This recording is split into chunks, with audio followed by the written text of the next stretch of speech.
ओम श्री साईनाथ नमः। श्री साई सच्चरित अध्याय 14। नादेड़ के रतनजी वाडिया सत मौला साहब दक्षिण मीमांसा। श्री साई बाबा के वचनों और कृपा द्वारा किस प्रकार सारे रोग भी निर्मूल हो गए, इसका वर्णन पिछले अध्याय में किया जा चुका है। अब बाबा ने किस प्रकार रतनजी वाडिया को अनुग्रहित किया तथा किस प्रकार उन्हें पुत्र रतन की प्राप्ति हुई, उसका वर्णन इस अध्याय में होगा।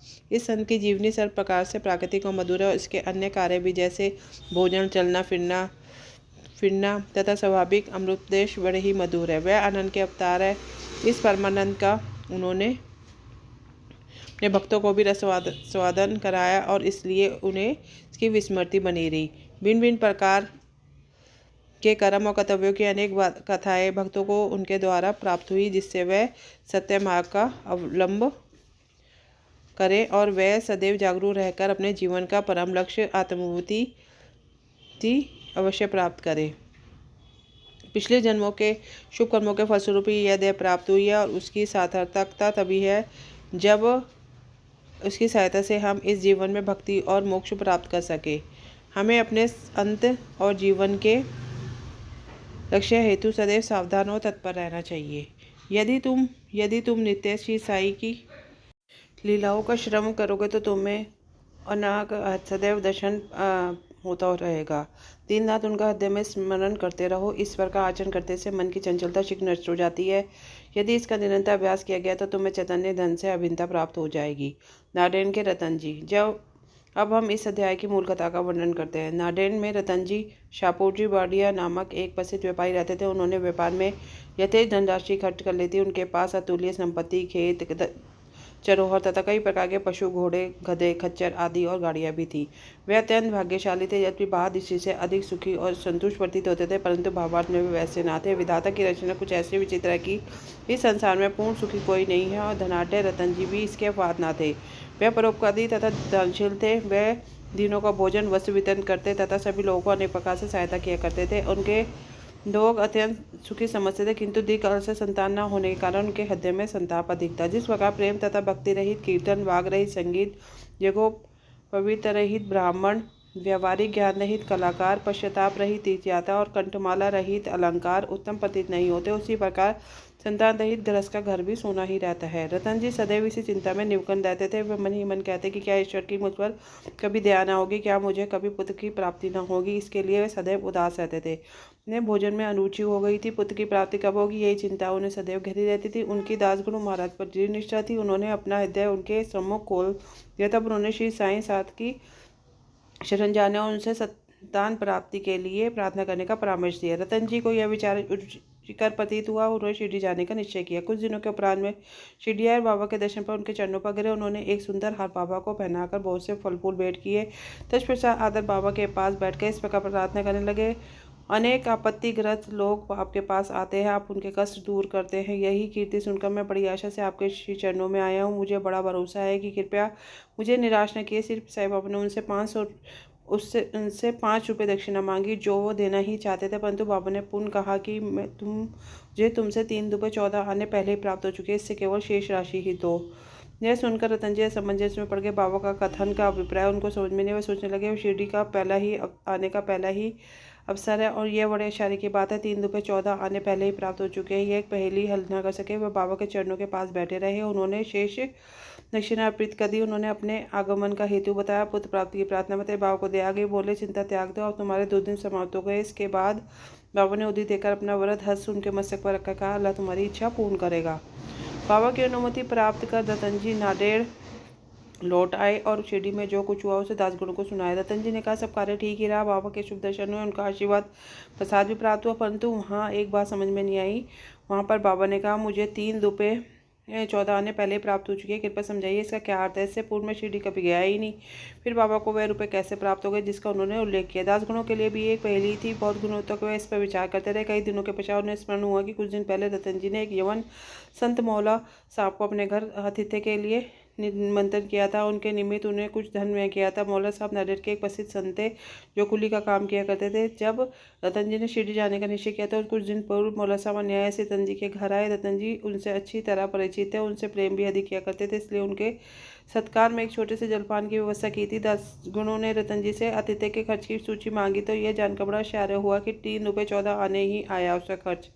न इससे कम था ना नहीं। सब के बाबा की त्रिकालज्ञता विदित हो गई। यद्यपि वह शिरडी में विराजमान है, परंतु शिरडी के बाहर क्या हो रहा है इनका उन्हें पूरा ज्ञान था। यथार्थ में बाबा भूत भविष्य वर्तमान के पूर्ण ज्ञाता और प्रत्येक आत्मा तथा हृदय के संबंध थे। अन्यथा मौला साहब के स्वागत खर्च की गई रकम बाबा को कैसे विदित हो सकती थी। रतन जी इस उत्तर से संतुष्ट हो गए। उनकी साई चरणों में प्रगाढ़ प्रीति हो गई। उपयुक्त समय के पश्चात उनके यहाँ एक पुत्र का जन्म हुआ जिससे उनके हर्ष का पारावार न। कहते हैं कि उनके यहाँ 12 संतानें हुई जिसमें से केवल 4 शेष रही। इस अध्याय के नीचे लिखा है कि बाबा ने राव बहादुर की हरि विनायक साठे को उनकी पहली पत्नी की मृत्यु के पश्चात दूसरा ब्याह करने की पुत्र रतन की प्राप्ति बतलाई।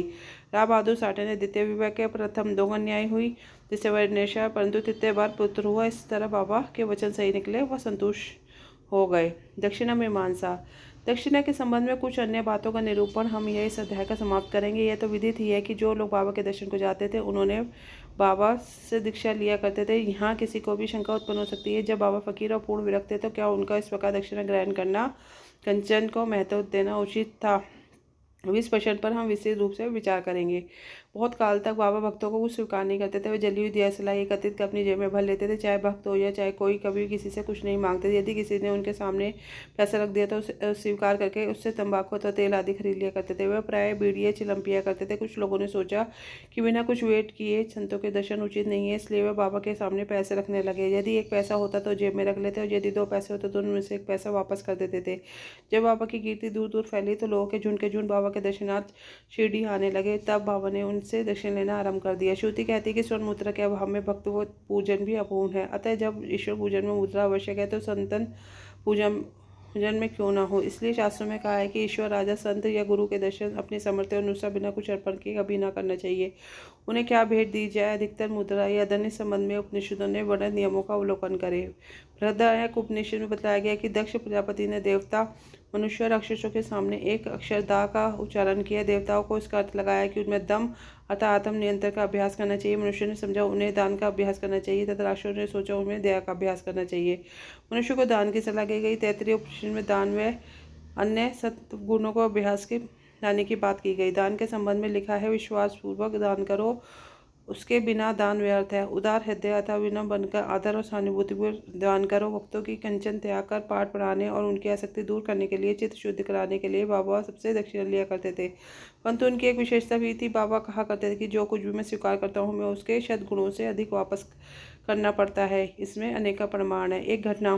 श्री गणपत राय बोडस प्रसिद्ध कलाकार अपनी आत्मकथा में लिखते हैं कि बाबा के बार बार आज्ञा करने पर उन्होंने अपने उपयोग की थैली उनके सामने रख दी, उड़ेल दी। श्री बोर्ड कहते हैं कि इसका परिणाम यह कि जीवन भर उन्हें धन की कभी अभाव न हुआ, प्रचुर मात्रा में लाभ ही होता रहा। इसका विभिन्न अर्थ यह भी है, अनोख बार बाबा ने किसी प्रकार दक्षिणा स्वीकार भी नहीं की। इसके 2 उदाहरण है। अने पोसीसी के नारके से 15 रुपये दक्षिणा मांगी। वह प्रत्युत्तर पे बोले, मेरे पास तो 1 पाई नहीं है। तब बाबा ने कहा, मैं जानता हूँ तुम्हारे पास कोई द्रव्य नहीं है, परंतु तुम योग वशिष्ठ का अध्ययन करते हो तो उनमें से दक्षिणा दे दो। यहाँ दक्षिणा का अर्थ है पुस्तक से शिक्षा ग्रहण कर हृदय गम करना, जो कि बाबा का निवास स्थान है। एक दूसरी घटना में उन्होंने एक महिला से श्रीमती आर्य तर्कन से 6 रुपये दक्षिणा मांगे। महिला बहुत दुखी क्योंकि उनके पास देने को कुछ भी न था। उनके पति ने समझाया, बाबा का अर्थ तो षडीपुरों से है जिन्हें बाबा को समर्पित कर देना चाहिए। बाबा इस अर्थ से सहमत हो गए। यह ध्यान देने योग्य बात है, बाबा के पास दक्षिण के रूप में बहुत सा द्रव्य एकत्रित हो जाता था। सब द्रव्य उसी पर व्यय कर देते। दूसरे दिन फिर सदैव की बातें निर्धन हो जाते थे। अब उन्होंने महासमाधि ले तो 10 वर्ष तक हजारों रुपए दक्षिणा मिलने पर उनके पास 16 राशि ही शेष थी। संक्षेप में दक्षिणा लेने का मुख्य ध्येय तो भक्तों को केवल शुद्धिकरण करने का पाठ सिखाना। दक्षिणा का ममथाने के श्री वहीवेव सेवानिवृत्त प्रांत मामलतदार जो बाबा के परम भक्त थे ने विषय एक लेख साहिली के पति का भाग 7 के पृष्ठ से 26 अन्य विषयों सहित प्रकाशित किया, जो निम्न प्रकार के। बाबा प्रत्येक से दक्षिणा नहीं लेते थे। यदि बाबा के बिना मांगे किसी ने दक्षिणा भेंट की तो वह कभी स्वीकार कर लेते थे, कभी स्वीकार कर देते थे। वह केवल भक्तों से कुछ मांगा करते थे। उन्होंने उन लोगों से कभी कुछ नहीं मांगा जो सोचते बाबा के मांगने पर दक्षिणा देंगे। यदि किसी ने की इच्छा के विरुद्ध दक्षिणा दे भी दी तो वहाँ से उठाने को कह देते थे। यह यथा योग्य राशि भक्तों की इच्छा, भक्ति और सुविधा के अनुसार ही उनसे मांगा करते थे। स्त्री और बालकों से वे दक्षिणा ले लेते थे। उन्होंने सभी धनाढ्यों से कभी दक्षिणा नहीं मांगी। बाबा के मांगने पर जिन्होंने दक्षिणा ना दी उनसे कभी क्रोधित नहीं हुई। यदि किसी मित्र द्वारा उन्हें दक्षिणा भिजवाई गई होती तो उसका स्मरण ना रहता। बाबा किसी न किसी प्रकार उसे स्मरण कराकर दक्षिणा ले लेते थे। कुछ अवसरों पर वह दक्षिणा की राशि में से कुछ अंश लौटा भी देते थे और देने वालों को संभाल कर रखने या पूजन रखने में कोई देते थे। इससे दाता या भक्त का बहुत लाभ पहुंचता था। यदि किसी ने अपनी इच्छित राशि में से अधिक भेंट की तो वह अधिक राशि लौटा देते थे। किसी न किसी से उसकी इच्छित राशि से अधिक मांग बैठते थे और यदि उसके पास न होती तो दूसरे से उधार लेने या दूसरे से मांगने को भी कहते थे। किसी न किसी से तो दिन में 3-4 बार दक्षिणा ले लिया करते थे। दक्षिणा में एकत्रित राशि में बाबा अपने लिए बहुत थोड़ा खर्च किया करते थे, जैसे चिलम पीने के लिए, तंबाकू धोने के लिए, लकड़ियाँ मोल लेने के लिए आदि। शेष अन्य व्यक्तियों को विभिन्न राशियों में भिक्षा स्वरूप दे देते थे। शिरडी संस्थान की समस्त सामग्रियाँ दादा किशन माई की प्रेरणा से ही धनी व्यक्तियों ने एकत्र की थी। अधिक मूल्य वाले पदार्थ वालों से बाबा अधिक क्रोधित हो जाते और अपशब्द कहने लगते। उन्होंने श्री नाना साहब चंद्रकोर से कहा कि मेरी संपत्ति केवल एक कॉपी अम्ब्रेला, लोग बिना कारण मूल्यवान पदार्थ लाकर मुझे दुखित करते हैं। कामनी कांचन मार्ग में 2 मुख्य बाधाएं हैं। बाबा ने इसके लिए 2 पाशाएं खोली थी, यथा दक्षिणा ग्रहण करना, यथा किशन माई के यहाँ भेजना। इस बात की परीक्षा के लिए उनके भक्तों इन आसक्तियों से छुटकारा पा लिया है या नहीं। इसलिए जब कोई आता तो उन्हें पाठशाला में राधा कृष्ण माई के घर जाने को कहते। यदि वह इन परीक्षाओं में उत्तीर्ण हो गया था, यह सिद्ध हुआ कि वह कामनी और कंचन की आसक्ति से विरक्त है। बाबा की कृपा आशीर्वाद अपने उससे आध्यात्मिक निश्चय हो जाती थी। श्रीदेव ने गीता उपनिषद से घटनाएं उद्धृत की हैं। कहते हैं कि किसी तीर्थ स्थान में किसी पूजन संत को दिया हुआ ध्यान दाता को बहुत कल्याणकारी होता है। शिरडी और शिरडी के प्रमुख देवता साईं बाबा से पवित्र और है ही क्या। इसी के साथ सही सच्चरित्र का 14वां अध्याय पूर्ण होता है। ओम साई नाथाय नमः। श्री सद्गुरु साईनाथ परमहंस शुभम भवतु।